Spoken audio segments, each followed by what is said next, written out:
हमने ये नई सीरीज स्टार्ट की है जिसमें हम आपको सिखाएंगे भौतिक विज्ञान, रासायनिक विज्ञान और जीव विज्ञान के संबंधित जो भी पर्सन आपके कॉम्पिटिटिव एग्जाम्स में आते हैं उनको डिस्कस करेंगे, कॉन्सेप्ट समझाएंगे। कॉन्सेप्ट के बाद आपको क्वेश्चंस देंगे, पीडीएफ फाइल भी देंगे, उसका तरीका बताएंगे कैसे आप डाउनलोड कर सकते हैं। तो सबसे पहले हम स्टार्ट करते हैं भौतिक विज्ञान से, जिसमें हम लेंगे कि आज हम बात करेंगे मात्रक, कि मात्रक क्या होते हैं, कैसे ये आए, कहां से आए, क्या यूज होता है, इनके रिलेटेड क्वेश्चन कैसे होते हैं। पहले इनको समझेंगे कि मात्रक है क्या। उससे पहले हम भौतिक विज्ञान की बात करते हैं। तो भौतिक विज्ञान एक वो विज्ञान की शाखा है जिसमें हम मैटर मतलब द्रव्य, ऊर्जा जिसको एनर्जी कहते हैं, और उसकी परस्पर क्रियाओं का अध्ययन करते हैं। ये एक मूल विज्ञान होता है। देखिए, मूल विज्ञान से क्या मतलब होता है। मूल विज्ञान वो होता है जो बाकी शाखाओं में बहुत ज्यादा काम आता है। तो बाकी शाखाएं जो विज्ञान की है वो भौतिक विज्ञान पर बहुत ज्यादा निर्भर करती है, इसलिए हम इसको मूल विज्ञान भी कहते हैं। अब हमारे जो मात्रक होते हैं वो मात्रक क्या होते हैं, मात्रक क्या कहलाते हैं। अब आप देखिए, यहां हम ये कह सकते हैं, अब ये जो मैंने आपको बना के दिया है ये सब नोट्स में आपके काम आ जाएगा। विज्ञान की वह शाखा जिसमें द्रव्य तथा ऊर्जा और उसकी परस्पर क्रियाओं का अध्ययन होता है उसको हम भौतिक विज्ञान कहते हैं। चलिए, अब हमारे पास जो मात्रक आता है वो क्या कहता है। यूनिट हम उसको इंग्लिश में कहते हैं। यूनिट ही मात्रक होता है। किसी राशि के मापन के निर्देश मानक को मात्रक कहते हैं। देखिए, हमारे पास पहले क्या होता था, किसी भी चीज से लंबाई नाप ली, किसी भी चीज से वजन नाप लिया, आपने जो चीजें यहां से नापी वो जाके दूसरी जगह वो काम नहीं करती थी, जो वजन यहां लिया वो वजन दूसरी जगह जाके काम नहीं करता था। तो हम क्या करते थे, या तो हमें वो जो जिससे वजन किया उस चीज को साथ में लेके चलना होता था, जाओ वहां उससे ही तोलो फिर से दोबारा से। अब एक आदमी वो बिल्हान से नाप लेता था पहले, और बिल्हान से नापने के बाद वो जाता था वहां, फिर उसी आदमी की जरूरत पड़ती थी। पहले कहते थे तो 2 बिल्हान हमारा काम कर, 2 बिल्हान की लंबाई लेनी है।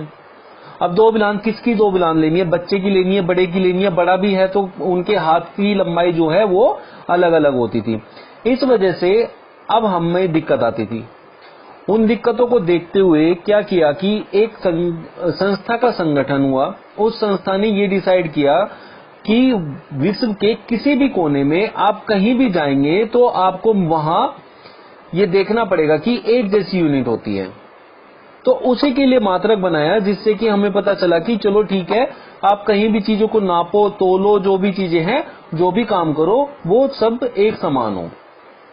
अब 1 किलोमीटर जैसे आज के टाइम में है तो 1 किलोमीटर रशिया में भी इतना ही होगा, अमेरिका में भी इतना ही होगा और इंडिया में भी इतना ही होगा। तो इन चीजों का इसमें चल के हमें फायदा मिला, फ्यूचर में हमें इनका बहुत फायदा मिला। अब आगे देखते हैं। अब जो हमारे मात्रक होते हैं वो 2 तरीके के होते हैं, एक मूल मात्रक होता है और एक व्युत्पन्न मात्रक होता है। मूल मात्रक वो मात्रक होते हैं जिनको हम कभी नहीं बदल सकते, फंडामेंटल यूनिट हम इनको कहते हैं। हमारे पास 7 फंडामेंटल यूनिट होती हैं और उनके 2 संपूरक होते हैं, मतलब जो उनको साथ में लेते हैं, तो टोटल 9 हो जाते हैं एक तरीके से। तो अब इन 9 के 9 को हम समझेंगे। और इसके साथ जो व्युत्पन्न मात्रक होते हैं, व्युत्पन्न मात्रक वो मात्रक होते हैं जो मूल मात्रक से मिलकर बनते हैं। इन चीजों को मैं अभी आपको आगे समझाऊंगा कि क्या होते हैं, कैसे हम मूल मात्रक से व्युत्पन्न मात्रक को लेकर आते हैं। ये देखिए, ये है हमारे मूल मात्रक। इन मूल मात्रकों में आप ये देखिए, सबसे पहले हमने लिया लंबाई। लंबाई को हम मीटर में नापते हैं और जिसका साइन होता है m। आप कहीं भी नापेंगे तो ये m से ही डिनोट होगा। अब हम मीटर से बड़ी यूनिट बना लें, किलोमीटर, प्रकाश वर्ष बना लें, तो ये सब फिर हम उसमें बोलेंगे कि अलग अलग चीजें इससे निकल के आती हैं। द्रव्यमान हमारा किलोग्राम में होता है। देखिए, द्रव्यमान में और वजन में फर्क होता है। द्रव्यमान जो होता है ना, द्रव्यमान होता है कि आपकी जो भी चीजें हैं, चाहे वो मनुष्य का शरीर हो, कुछ भी हो, उनमें कितना पदार्थ भरा हुआ है उसको हम कहते हैं द्रव्यमान। और जब द्रव्यमान की मल्टीप्लाई हो जाती है किसी भी ग्रेविटेशनल फोर्स के साथ, गुरुत्वाकर्षण बल के साथ, तब वो जो उनका मल्टीपल होके आता है उसको हम कहते हैं वजन। द्रव्यमान नपता है केजी में। द्रव्यमान और वजन का डिफरेंस आपको पता होना चाहिए कि द्रव्यमान होता है कि कितना पदार्थ किसी भी वस्तु के अंदर भरा हुआ है, उसको हम द्रव्यमान कहते हैं, जबकि द्रव्यमान की जब गुरुत्वाकर्षण बल में मल्टीप्लाई हो जाती है तो वो वजन कहलाता है। द्रव्यमान कभी नहीं बदलता, द्रव्यमान स्थिर रहता है, चाहे आप यहां रहें चाहे आप चांद पर चले जाएं। लेकिन जो वजन होता है वो बदल जाता है गुरुत्वाकर्षण बल के अनुसार, क्योंकि मैंने अभी आपको बताया कि जो द्रव्यमान होता है वो आपका स्थिर है और जो वजन है वो निर्भर करता है गुरुत्वाकर्षण बल पर। गुरुत्वाकर्षण बल पृथ्वी का कुछ और है और चंद्रमा का कुछ और है, तो अलग अलग जगह जाकर वजन बदल जाता है, द्रव्यमान कभी नहीं बदलता। ये बहुत इंपॉर्टेंट क्वेश्चन होते हैं, कई बार पूछा गया है। समय सेकंड में नपता है। अब जैसे मैं वजन की बात कर रहा था तो वजन बराबर होता है मास इंटू ग्रेविटेशनल फोर्स। मास मतलब द्रव्यमान, तो ये खाली है द्रव्यमान और इसके साथ जब गुणा होती है ग्रेविटेशनल फोर्स की, मतलब गुरुत्वाकर्षण बल की, तब जाके वजन बनता है। तो ये डिफरेंस होता है आपका द्रव्यमान और वजन के अंदर। समय नापता है सेकंड में, इसको हम एस से डिनोट करते हैं। ताप को नापते हैं केल्विन में, जो कि के से डिनोट करते हैं। ताप मतलब कितना आपका तापमान है, कोई वस्तु कितनी गर्म या ठंडी है उसको उसका तापमान कहते हैं। वस्तु ठंडी भी हो सकती है, वस्तु गर्म भी हो सकती है।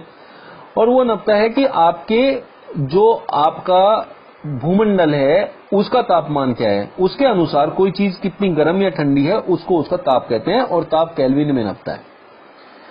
विद्युत धारा, जो आप विद्युत धारा मतलब जो आप बिजली यूज कर रहे हैं, इलेक्ट्रिसिटी जिसको कहते हैं, उसको जब हम देखते हैं इलेक्ट्रॉन्स के अनुसार, इलेक्ट्रॉन्स जब फ्लो करते हैं, उनके फ्लो करने से मतलब उनके बहने की वजह से जो धारा उत्पन्न होती है उसको विद्युत धारा कहते हैं। विद्युत धारा एम्पियर में नापती है, जिसका साइन है ए, और इसको एमीटर से नापते हैं।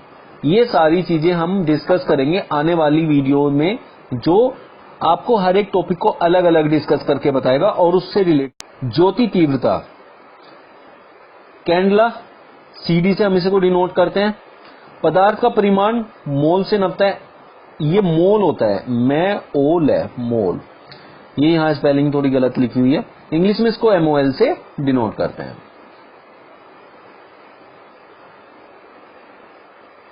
अब देखिए, जो संपूरक मात्रक होते हैं वो क्या होते हैं।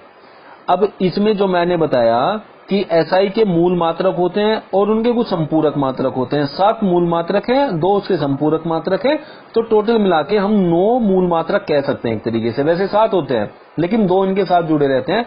तो उसमें एक होता है समतल कोण, जिसको हम रेडियन से देखते हैं, आरएडी इसका साइन होता है। घन कोण स्टेरेडियन में नापते हैं, जिसको एसआर से डिनोट करते हैं।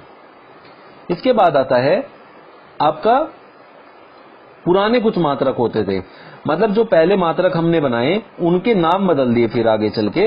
तो वो जो पुराने मात्रक में कौन कौन आता है, पुराने मात्रक में एक हमारा ताप आता है। ताप हमारे डिग्री सेंटीग्रेड में पहले नापता था, अभी डिग्री सेल्सियस में हम इसको नापते हैं, अभी डिग्री सेंटीग्रेड नहीं बोलते हैं। अब कई बार बच्चे कंफ्यूज हो जाते हैं, डिग्री सेंटीग्रेड बोले कि डिग्री सेल्सियस बोले, ये दोनों चीज एक ही तो है। हाँ एक ही है, लेकिन एक पुराने टाइम में यूज होता था, अब ये नए टाइम में यूज होता है। तो जो डिग्री सेंटीग्रेड था वो पुराने टाइम में यूज होता था, डिग्री सेल्सियस आज के टाइम में यूज होने वाला इसका मात्रक है। फिर आवर्ती, आवर्ती क्या होता है, आवर्ती होता है कि 1 सेकंड के अंदर कितना कंपन होता है, कितनी बार कंपन हो सकता है, उसको आवर्ती कहते हैं। इस टॉपिक को भी हम आने वाली वीडियोज में रिलेट करेंगे। आज मैं सिर्फ उनके मात्रक बता रहा हूं, बाकी ये इनकी डेफिनेशन, इनसे रिलेटेड क्वेश्चन कैसा एग्जाम में आता है, कितने बार रिपीट होता है, कितना इंपॉर्टेंट है, वो सब हम आगे वाले क्वेश्चंस में डिस्कस करेंगे। तो पहले होता था कंपन प्रति सेकंड, अब होता है हर्ट्ज। अब देखिए यहाँ हर्ट्ज की जो स्पेलिंग होती है HERTZ होती है, और इसका साइन जो होता है HZ होता है। यहाँ इसमें लिखा हुआ नहीं है तो आप नोट कर सकते हैं। तीव्रता, कैंडल शक्ति पहले बोलते थे, अब इसको कैंडला के नाम से जाना जाता है। तो आज के टाइम में इनको यूज करना है, इन पुराने वालों को यूज नहीं करना है। अगर कहीं पुराने लिखे हुए हैं तो ये भी आंसर में हम उनको ऑप्ट कर सकते हैं, जब कभी ये ऑप्शन ना हो तो। अब आते हैं व्युत्पन्न मात्रक। अब व्युत्पन्न मात्रक क्या होते हैं? वो सभी मात्रक जो मूल मात्रकों की सहायता से व्यक्त किए जाते हैं व्युत्पन्न मात्रक कहलाते हैं। अब आप इसको समझेंगे तो ये होता क्या है। देखिए, हमारे पास जैसे कार्य है, कार्य जूल में नपता है,